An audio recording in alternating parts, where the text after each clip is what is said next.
Black like me. Black like me.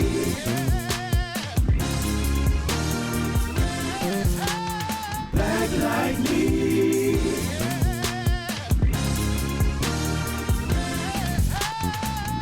You're listening to Black Like Me with Dr. Alex G., a podcast that invites you to experience the world through the perspective of one black man, one conversation, one story, or even one rant at a time. Here's Dr. G.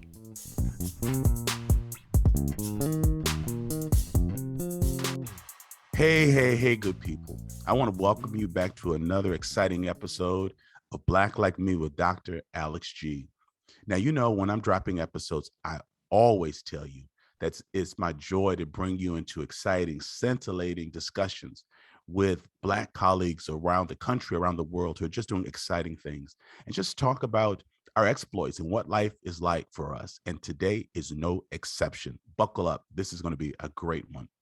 My special guest today is my friend, Angela Robinson, an acclaimed actress. She's known for precise, controlled performances and award-winning performances in television and theater. Robinson's career reached new heights with her strong performance in the hit Oprah Winfrey Network Tyler Perry series, The Haves and the Have-Nots, in the role of Veronica Harrington. I'm just kind of chuckling because I'm just thinking how much people identify you with that role. She continues to capture the heart of America with tremendous impressions for several seasons. Dubbed the Ice Queen of primetime television, Robinson has been praised by critics and fans alike. She's a recipient of various accolades, including the Gracie Awards for Outstanding Female Actor and independent reviewers of the New England Award. Am I pronouncing this right? Aldelco Award for her range of work. And listen, I just find that these things are so fascinating. She starred as Shug Avery, one of my favorite roles in Color Purple, at the Broadway Theater with Shaka Khan as Sophia and Fantasia as Miss Seeley. I could go on and on and on. I also want to say that most recently, she starred as the legendary Billie Holiday, November 5th through the 14th at the A.J. Fletcher Opera Theater at the Duke Energy Center for Performing Arts in downtown Raleigh. And I just heard that was phenomenal. Miss Angela Robinson, thank you so much for being here on Black Like Me. How are you doing, friend? I am doing really well, and I'm so excited to be here with you. You know, I am a huge fan of yours and the work that you do. So Oh, my. thank you for having me. I am so glad you're here. Now, listen, we're going to be talking about some exciting things. I'm very honored by that accolade, too. Thank you. We're going to be talking about what it means for you or feels like for you to embrace Black joy. But what I do with each of my guests before we jump into that is they must endure my Black icebreakers. Oh, good. There's no winners or losers in Black icebreakers. It's just fun just to have some discussions because it's interesting. Many of my listeners, people are listening in 115 countries. This is our sixth season, and most of our listeners are non-Black. And they listen in because they want to lean into and understand Black culture through listening to Black people having conversations. And so they love the fact that there's a way in which we answer the icebreakers that shows there's the connection between Black people in this country that other cultural groups or the dominant culture doesn't necessarily connect with. And so I just enjoy this part. So let me just start off by asking, start off with the easier one. Grits or cream of wheat? Oh, grits. You're like, wait, I thought this was gonna be hard. And not with sugar. And not with sugar. No, grits with butter and salt and pepper. Now, Scott, Angela's husband, looks like he should eat grits with sugar. Is he a sugar eater on his grits? Oh, you should see this look she's giving. You know, I just felt like I was I felt like I was your son on the haves and the have-nots. I just started sweating by the way you looked at me. I will cut you. He wouldn't eat that in this house, but it's possible that he's a cream guy. Oh my goodness. Miss Angela, while you were growing up, did you ever receive what I call syllable spankings when your parents were saying, didn't I tell you? Yes. Didn't I? I told you not to play with the cigarette lighters, didn't I? Now the house is on fire, isn't it? Yes, I sure did. Hey, I now, haven't given my child one, but yes, I have received and I one. have not either. You know, that's so I talked to Lexi about them. She's 25. I said, oh, honey, your grandma had raised you, baby. No, she's a good girl, but I just explained those syllables. Yeah. Um, do you remember now? This could just be something that's more Midwest. I grew up in Chicago, but you've got Southern roots because you lived in Florida. Yeah. But what did your grandmother or elders do when it was thundering and lightning outside? Turn off Was there a all the routine? lights. Yes, turn off all the lights, turn off the TV, sit in the dark and wait till it stops. Don't move. Don't talk. Just Don't sit talk quiet.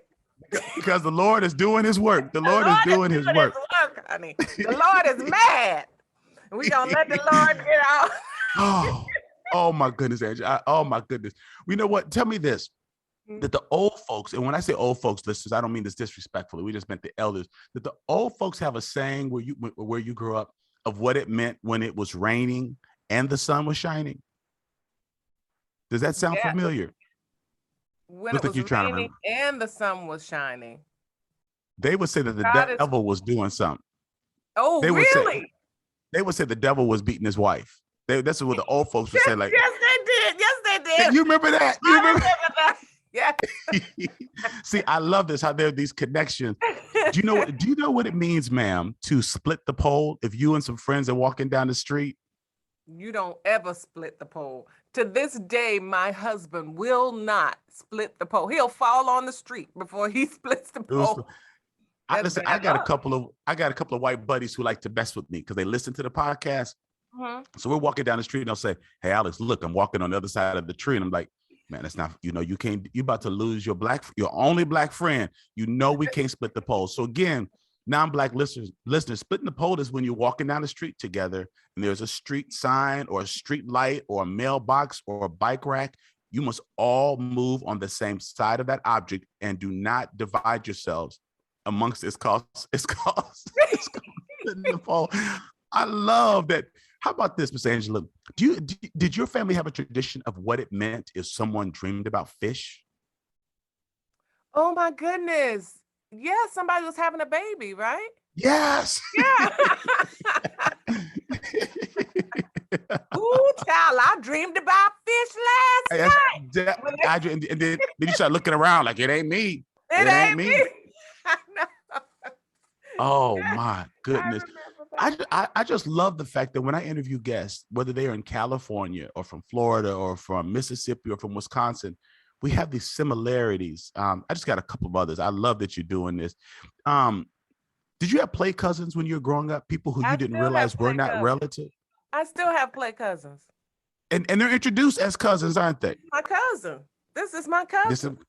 All of my nieces, most of them are not related to me. When I talk about them, people go, "Oh, now is this your brother's child?" No. So then it shows sister. No. No. Remember Angela, when you moderated for the debut of my documentary, Justified Journey, Dr. Christy Clark Pujara was the African American history professor who was on the show responding to questions. Yeah. One of the things she taught is that because our families were so disrupted during slavery, that we had to make family fast no matter where we were. Mm-hmm. So we would connect and say, "You my cousin, you my niece, you my mama, you my TT, you my uncle." And that's why even to this day, when non-white people are part of our church, they're wondering, why do you call her Sister Angela? Why do you call him, Brother Tom, Brother Tom or Brother Mike? Because, or some people are called aunt or uncle, because one, we weren't allowed to call grown people by their first names, but it was this sense of familiarity that we build family no matter where we go. Right. You're so right. Oh my God. I often get concerned about my son being an only child, even though I grew up as an only child. My husband is an only child, and I often get concerned about it. Mm-hmm. And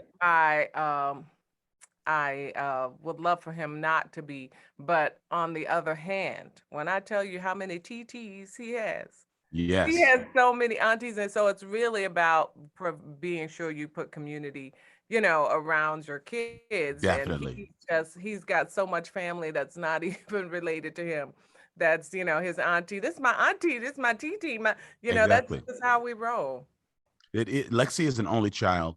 And I feel the same way. We built her, you know, a strong community around her where my buddies are her uncles, and you know, and her aunts. Let's see, I got just, let me see one more. I'm spending way too much time on this, but this is fun. I love when people get it. Were any of your play cousins named Little Man, Junebug, John, Mookie? We knew a couple little mans. I have an aunt that when she first met Scott, the minute she met him, she said, "Come on in here, Junebug," and he was Junebug ever since. So yes, Little Man, Junebug, John, Uncle Baby, Aunt Yes, Baby, Uncle Baby. Sister Dear. Yes.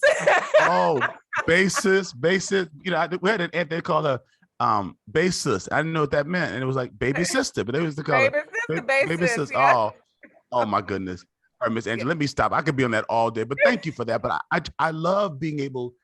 Many times we don't think about it. We just like for a few of those, you're like, wait a minute. Yeah, I do remember that.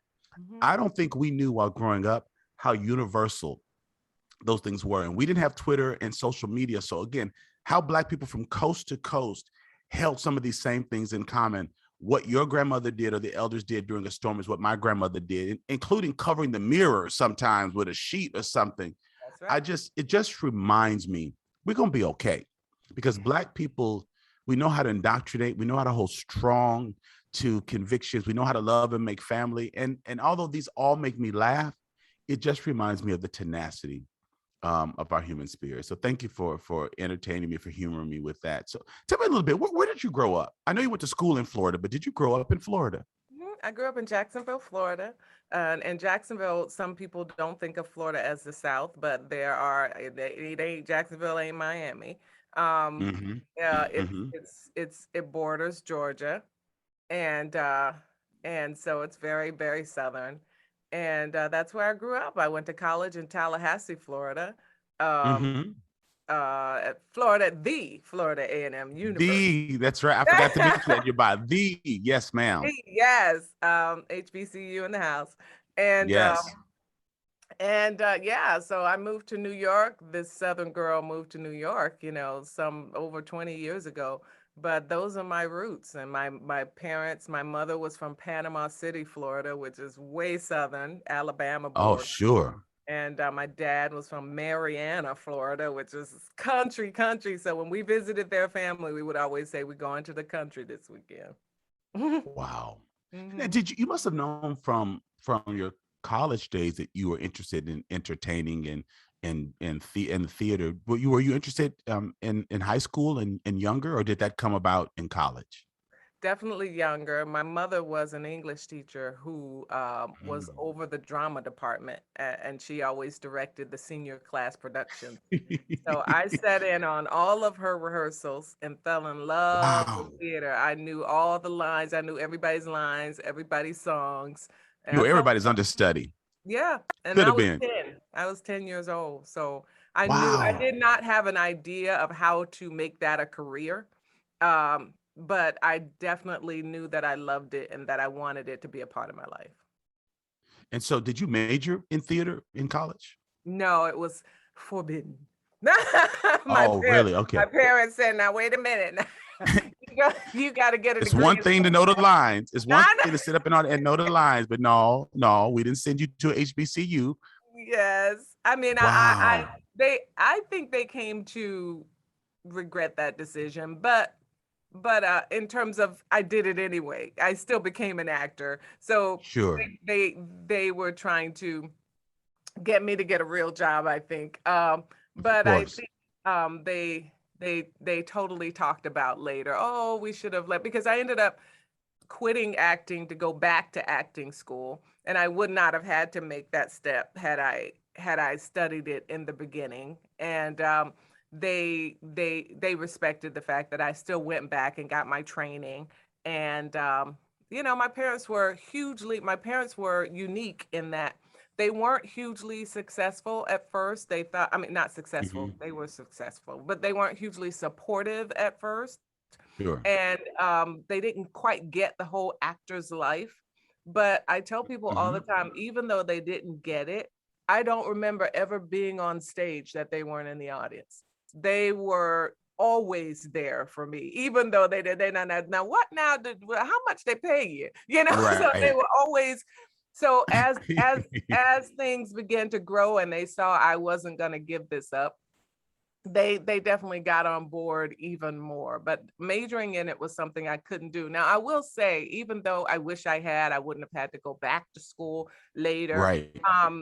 I will say that I tell young actors that I think it's important to get a degree in something else and then get your MFA, your master's degree in your chosen art form. And the reason why is that great artists have lived some real life. And if your Yes. life has only been studying dance or acting, Sure. and you Sure. had learned about politics or socialism or sociology or psychology, you hadn't learned about anything else, it'd be hard to play characters. So I think it's important great to point. sort of get a real education about the world and how we exist in the world before you focus in on your specific training. And that's real talk. And that's and for folks who are aspiring actors, you need to really take that message to heart. Now, I know that I'll just touch upon this for a moment, but I know you just, the series, The Haves and the Have-Nots, just finished. And you also, because, Mr. Perry has a studio, of course, in Atlanta, but you received a star. I love the fact that he has created space on the opposite side of the country for Black actors to be able to be recognized, because, they don't always make it to the Man's Chinese Theater. I think that's what it's called in LA. But what was that like for you to see your name etched in concrete with the star for your work in your career? What did that feel like, Angela? I still can't believe it's there. I still can't believe it. It was the most beautiful, Tyler Perry is, to me, just an American treasure. Mm-hmm. And I agree. I think the country, the world will figure that out years from now. Mm-hmm. But Mm-hmm. he was honoring that night some of our greatest contributors to the arts, Cicely Tyson, I Will love Miss Tyson. Smith. He was honoring, wow, Sidney Poitier, some greats, Oprah. Sure. And to take a moment of that and provide a place for working actors who have been a part of his shows was just so generous of him and so giving. Yes. Because he often says that the people he hires them because he sees the gifts that most of the general arts community they won't give a chance, because they're constantly trying to follow the buzz people, flavors of the month, so to speak. But Tyler doesn't. Tyler told me that when he hired me, one day we were talking about The Color Purple, and he said, "You did The Color Purple?" And I said, "Yes." He said, "Who'd you play?" I said, "Sure, you didn't read my resume." He said, "No, I don't read them. I hire people based on their talent in the room. I don't look at whatever your credits were." I love it. I love that. Amazing? Yeah. That's the great equalizer. So congratulations to you for that. Angela, our theme for this season, this is our 6th season, is embracing Black joy. And this is becoming a thing that's more and more talked about. People are talking about what they do for their own joy, how it protects their heart. This discussion is certainly coming into more prominent discussions and platforms as we take a look at the social determinants of health. I mean, part of the work that I'm involved in with my nonprofit is showing that the life expectancy of Black folks who have to navigate predominantly white spaces has been shortened because of the degenerative diseases like hypertension and diabetes that develop because of stress.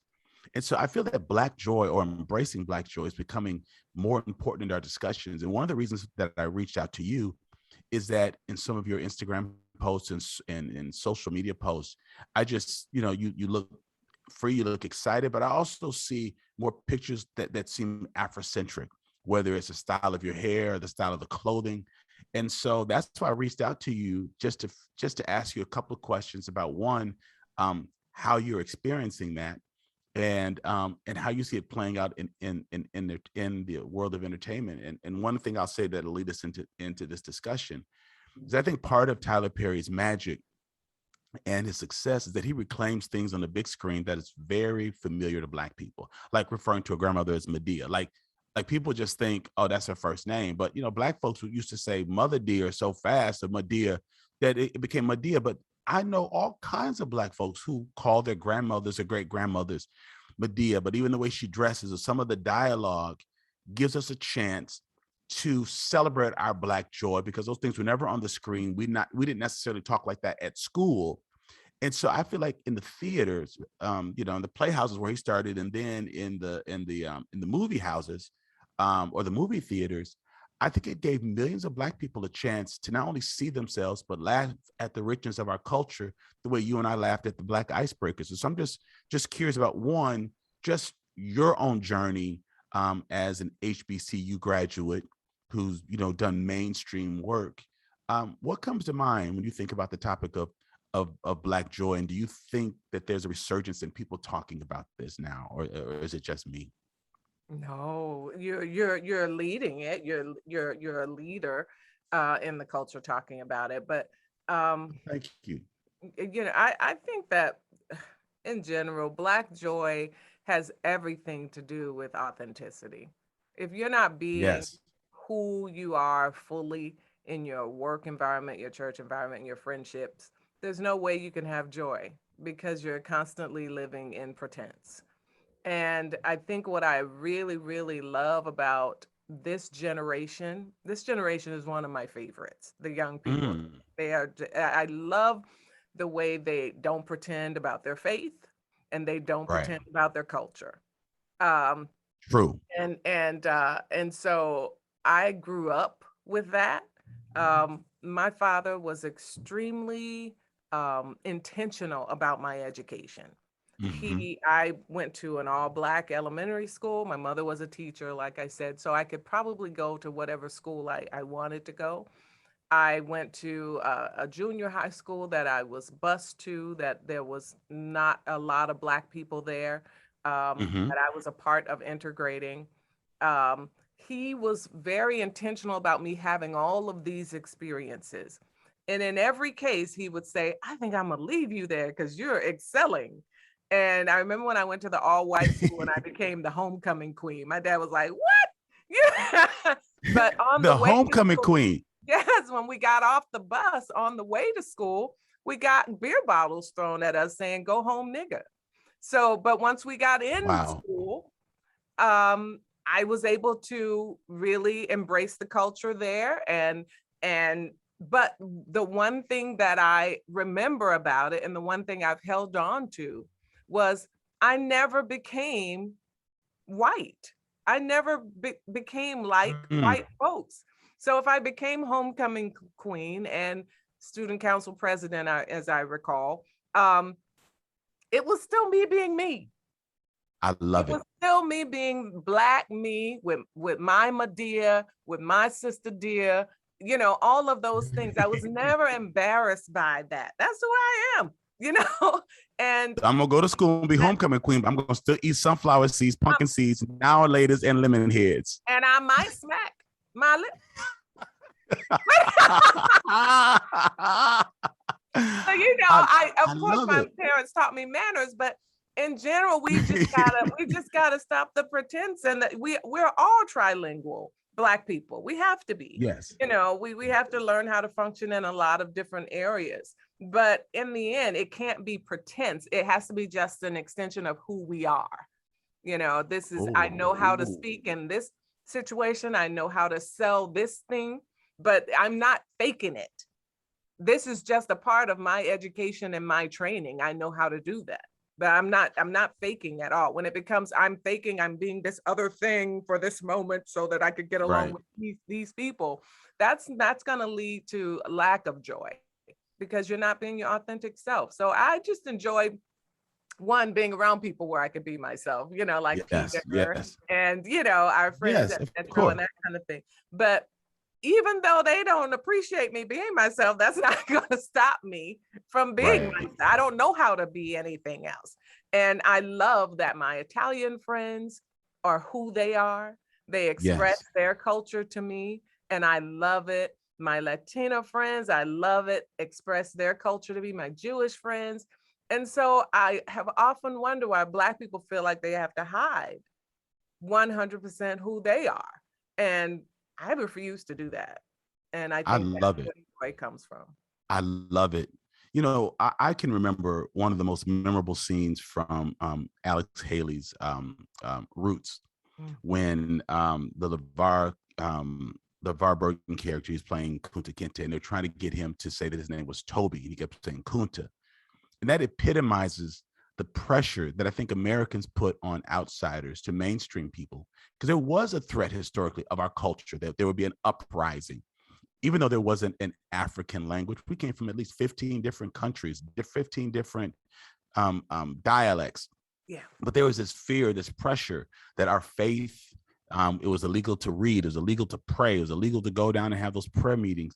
It was a sense that if we somehow got together and conjured up collective strength, we would overthrow the horrible system that was holding us captive. And so I just wonder if some of that has bled over in helping people to still be fearful, because you do hear people often saying, speak the language, you're in America. Like there seems to be this fear. You go into a shop and people are speaking their own language, you feel like they're talking about you. But I also think that Black people have still handed down this fact that you fit in. I think that there was a period of time where to be successful and to be mainstream, you talked a certain way, you looked a certain way, and you sort of denounced some of the cultural connections. But I love hearing your story about how you could still be homecoming queen in that setting, but still be who you are. Because that's important, but that still worked. Just because you did it didn't necessarily mean that there wasn't pushback. But I appreciate the fact that you did it and knew you were doing it. Yeah. Well, my dad helped with that. And, you know, it's so funny that you would say what you just said, how we fit in and how people always think somebody's talking about them if they're not speaking language. Because to this day in 2021, and I don't know if you've experienced it, but I experience it all the time. If I'm working somewhere and the cast is diverse, and if there's a moment that all the Black people are sharing a joke about a Medea or an auntie or an auntie, and the white people aren't included in that or don't get that, all of a sudden, what y'all doing over here? Yes. Oh, are we segregating ourselves? And I'm like, what? What? No one ever asked that of you. You're over there with other white people all the time. And no one ever thinks that you're over there, you know, having a conspiracy moment. So why would you even come think that? We're having a moment about something that we have in common, period. And if you have it in common with us, come on, have the moment with us.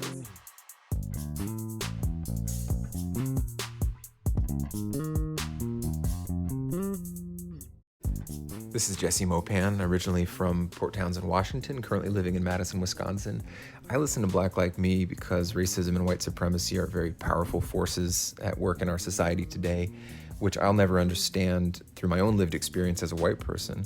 I feel like it's important to support you so that you don't have to rely on corporate donors and you can stay true to your message.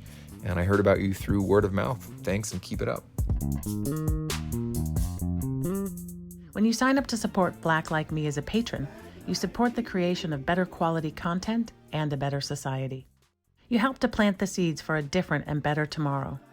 By going to patreon.com/blacklikeme and signing up at any of the levels offered, you are not only signing up to make a monthly donation, you are also joining a growing community of people interested in engaging the issue of race with a raw, unprecedented honesty. As a patron of the podcast, you will have access to exclusive content like extended interviews, bonus rants, and video chats with Dr. G. You will also have a chance to join the conversation that other patrons are already having with Dr. G about race in America. To become a patron of the show, go to patreon.com/blacklikeme or see the link in our show notes. And for as little as $2 a month, you can support these important conversations and the work that Dr. G is doing. When I go to conferences, like if there's a conference for nonprofit leaders or something, we'll have a break. I'll see some of my friends and peers. We'll start talking, and then we'll say, "All right, I'll see you at the next break," because we can't sit together. If we all sit together in the same row, they'll be like, "Hey, can I sit over here too, or is this just for for the bros or just for the sisters?"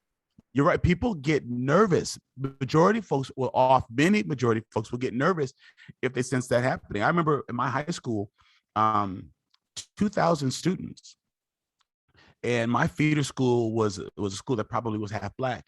We could probably fill up 2 tables at this huge high school, and people would ask, "Why do all the Black people sit together?" And I said, "Okay, you see that table over there? Those are all cheerleaders, and see those are all actors, and then those are the potheads over there."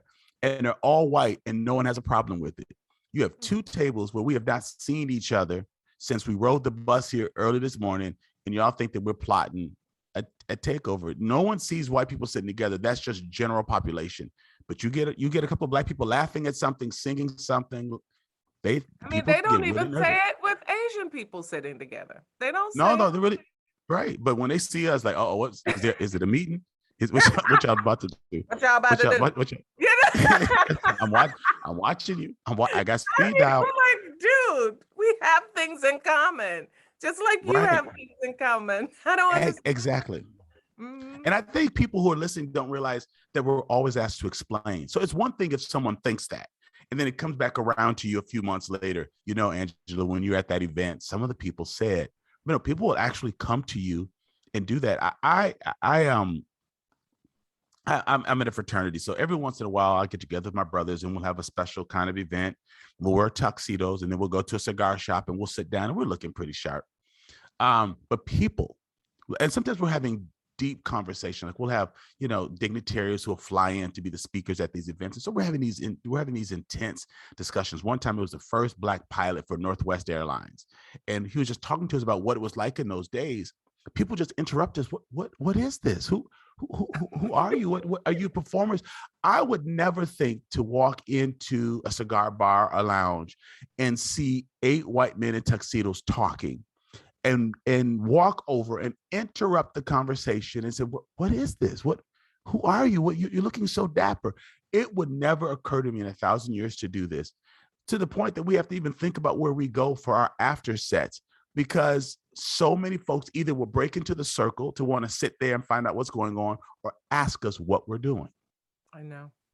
That's a thing now, when you go to if a group of friends and I go to a nice restaurant and we're really having a wonderful time, I cannot tell you how many times other people of other cultures will say, "What's the occasion?" We just don't do that. I'm like, I'm coming out to eat with my friends and then get dinner. Upset, I'm hungry. I know. It's really like, I've never stopped at anyone's table and asked them that ever. I never, and while I'm over there, I wouldn't ask to touch their hair either. And that was actually one of my icebreaker questions. I didn't get to it, but I just said she's a Black woman in America. Of course, she's been called articulate, and she's been asked, could she touch her, or asked, could they touch your hair while their hand was up to the knuckle in your head? Ask you, can I touch you? Absolutely. And my articulate, sister, that's huge. That's articulate. And that's the highest white compliment that someone can give you. And what's so interesting is for my white listeners who are listening and supporting, I love y'all. But it's so interesting for you to understand that what might seem like a compliment to you is not. We were trained in some of this nation's finest institutions. We should be able to speak English. And what are you expecting to come out of Black people's mouths except what media has shown you or what you've read or what you have assumed erroneously? And so just remember that when someone is Black and you think they're smart, that's not an exception. By and large, it's the rule. Then don't be shocked, and don't think you're complimenting people when you tell them that they're clean or articulate. Clean. Oh clean. My God. Remember, that's what Biden said when he was President Obama's vice president. He said he's clean. Now maybe he meant his record, but he said he's clean. He's articulate. It's like, come on here. Miss Ooh, Angie, you know, if we're I've been, not anything, we gonna be clean. we're gonna be clean.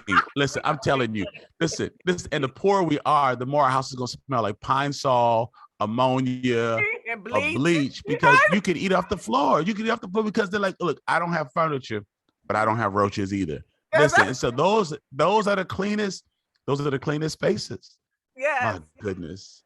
You know, I've noticed that in ads and commercials and even movies, I'm seeing more Black actors with natural hair, richer cultural plots. Now, when I was a kid, I saw some of those things like all the Bill Cosby and Sidney Poitier, Let's Do It Again, Uptown Saturday Night, Piece of the Action.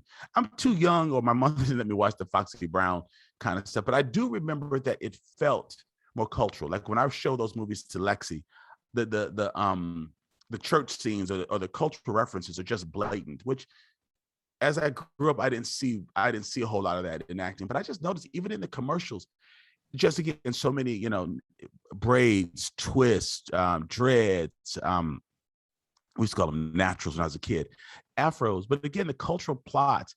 And so is it just me, or do you feel that Hollywood and other acting venues and outlets are embracing that, or just showcasing more authentic, as you said earlier, Blackness and Black characters in roles? I think we're Mm-hmm. slowly accepting all sorts of beauty, even with regard to curves and Yeah. women Yes. not having to be stick thin. Um, I think we're slowly getting there. But like I said, this generation, they're not changing. They're like, this is my hair. Right. I'm And gonna they're wear a not, bonnet. you I'm know, gonna wear a bonnet on it. I'm a black girl magic girl, meaning I I believe in what's magical about my hair is the fact that it can change every day if I want it to. I can Sure, be sure. natural today, I can be straight and long tomorrow, I can be, but Yes. a lot of people aren't. They're not going to change their hair. They're not going to straighten it for anyone.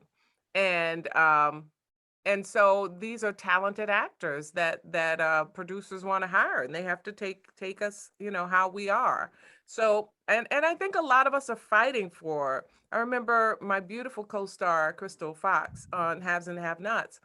Hmm. She fought for her character Hannah to have natural hair and to wear wigs, and she wanted her to walk in to her house and take her wig off. She said, "This is what we do." And Right. I want to portray this honestly. This we walk in the house. We had to be the maid at Miss Cryer's house with straight Yes. hair, and then I walk home and I take my wig off. And I so she really fought for that sort of realness of our culture, And she Tyler let her do it too because he understood it and appreciated it too. And maybe it was a period of time of, we have always worked so hard to present for the public. We had to be clean and smart and articulate and all those things. And maybe given the peak on the other side of the door where we take the wig off, or our grandmother wears the duster, or whatever that is that Medea wears, the duster, the leisure suit, or whatever it is, the muumuu. Mhm. Um, White America does not really get to look behind the door to see that part of us. And so I appreciated that when I watched the show, that when I saw things that felt very, very familiar, it made me laugh, because it's one thing to live out your cultural realities, but when you see it on a stage, it does feel more validated because it's mainstream. When I grew up, I thought everybody lived like Brady Bunch. I thought everybody had that long stare that you could put one kid on each stair and take a photo. I thought white people had a maid that lived in. I thought that my friends had Alice's, that you Yeah, not only did you have a maid, they lived in your house, they had a room. yeah, And so it wasn't until I got to go into the homes of my white people to realize they didn't have maids, they didn't have staircases um, like that. They didn't have family meetings like that. And so I know that if I was around white people and still had my misperceptions about what home life was for them, I know they had no idea what my home life was like. right.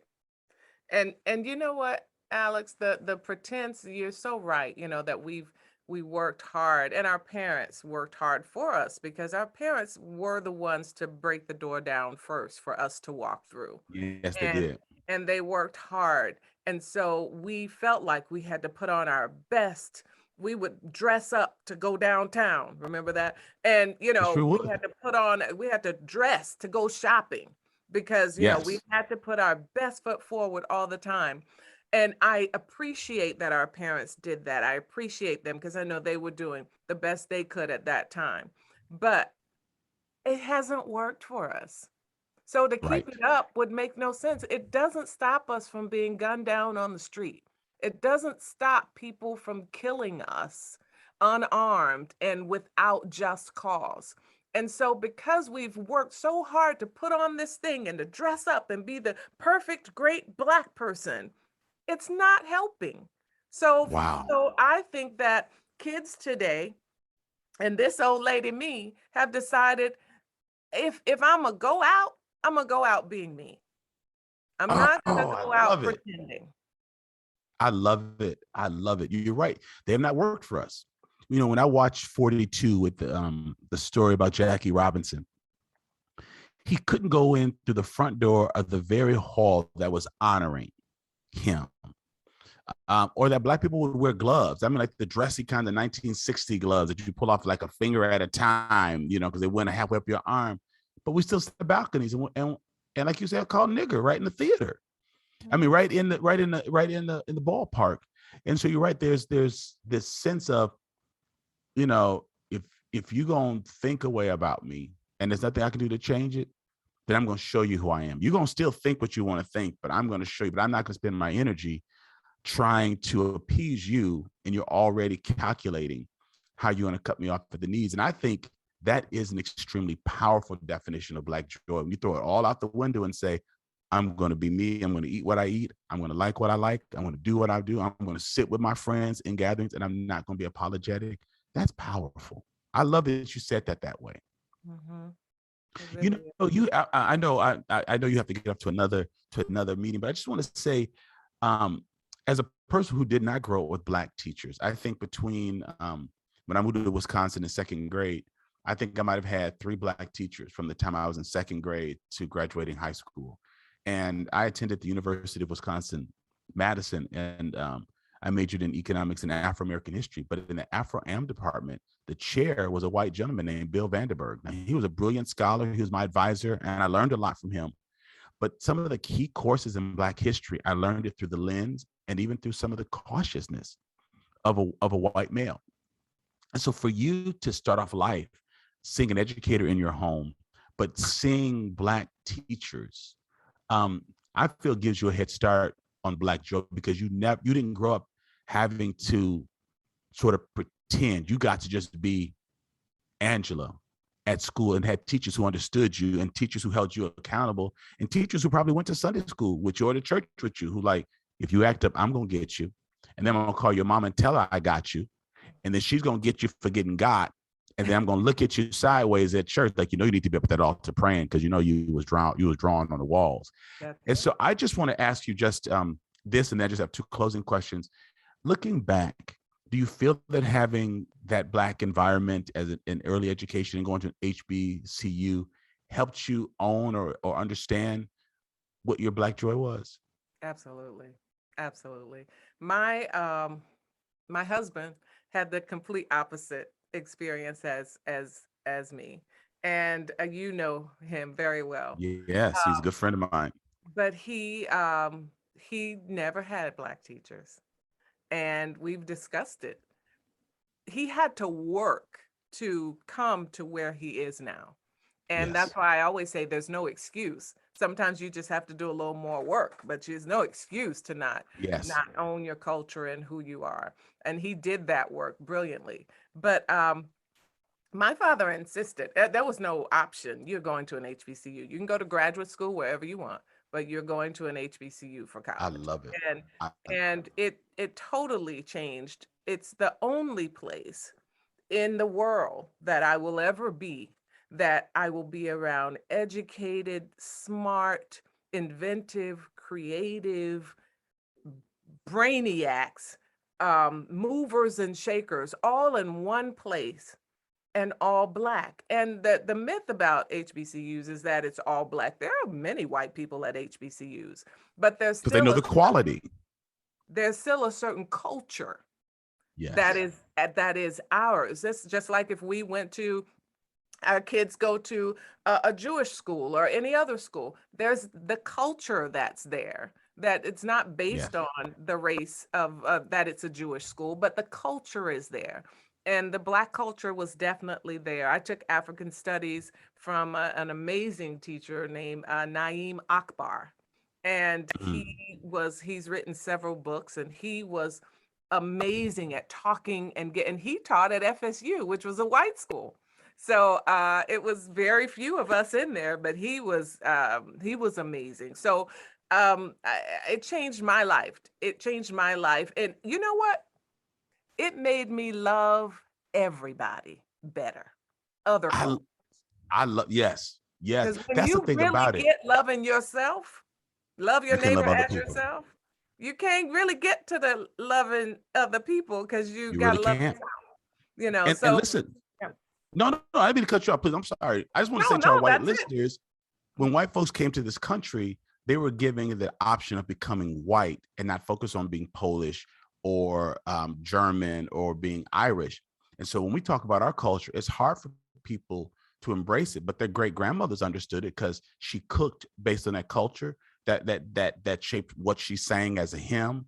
And so there was a strong cultural identity that many white folks have lost. They said, why just can't we be American?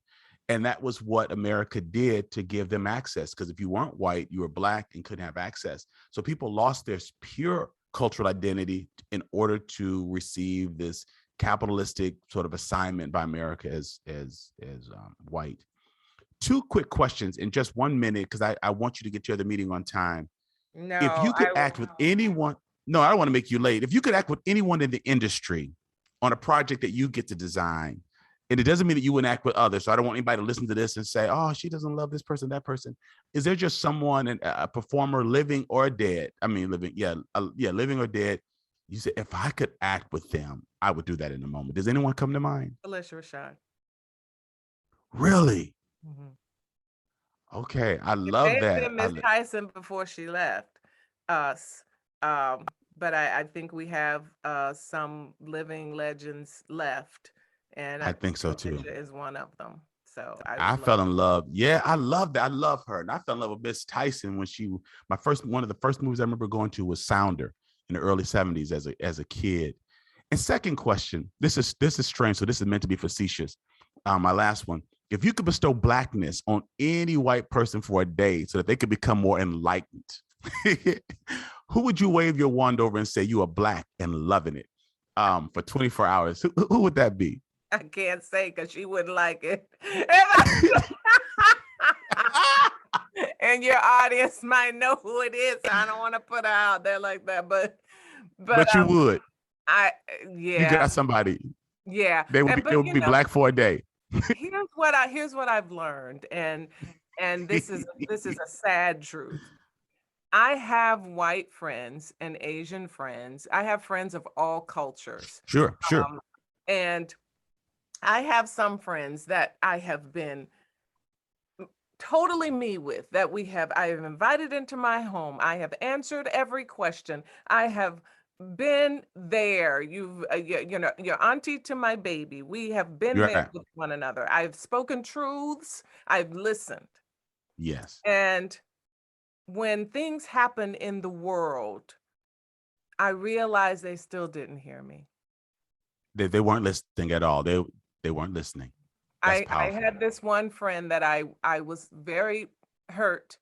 Well, a friend was very hurt by their silence during the George Floyd situation. They were completely silent. And my friend expressed this to her. And she said, I just have to tell you, you didn't say anything. You didn't call me. Your social media is always blowing up, but yet you didn't mention it. I was really hurt by that.